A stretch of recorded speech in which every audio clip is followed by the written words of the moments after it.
let me make this clear that I support all my Commission colleagues. I don't want this to be a distraction. My focus at all points has been on the issues around the Children in Detention report. As people have noted, I actually was a participant in part of the investigations of that report, and that is where the focus should be. The report is called the Forgotten Children Report, and the worst thing we could do out of that report is distract even further from those forgotten children and the human consequences and addressing those challenges into the future. So that is where my focus is. And in doing so, we should be looking at making sure that no child is ever found in detention again. But in terms of the discussions that we have within the Commission, I am not going to report on those. I've read the report. I read it for the full report for the first time when it was released last Wednesday, when I got a copy of it.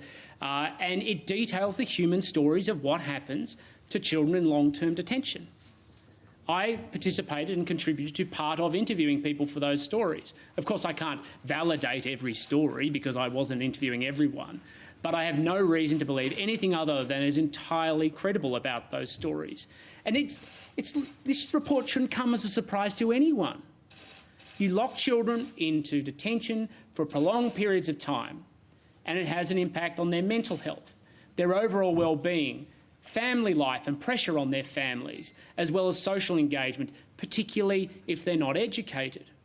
That shouldn't surprise anybody. Some of the interviews I did in Darwin, talking directly to children, it was the vacancy in their eyes that screamed to me the challenge of what happens when you're in long-term detention, where they weren't being properly socialised or engaged.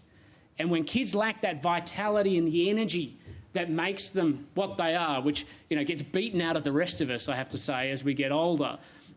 When that is absent, you really notice it. But this is a consequence of a policy over 23 years of all parties in government.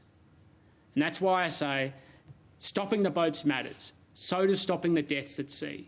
The follow-through is to make sure that children and families are let out of detention.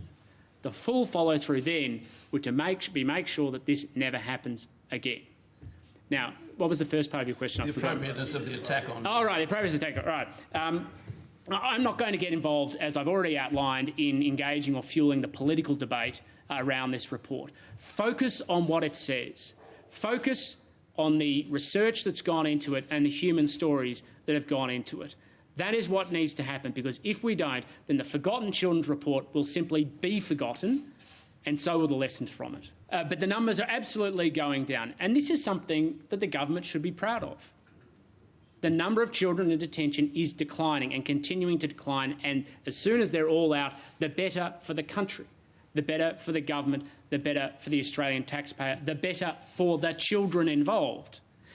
Yes, it would require some policy change, which is why we highlight that this policy has been in place for 23 years across both sides of government. Wouldn't the perfect fulfilment of the outcomes of getting children out of detention be to make sure that it never happens again? At that point, I think our country would be rightfully proud of the decisions we've made.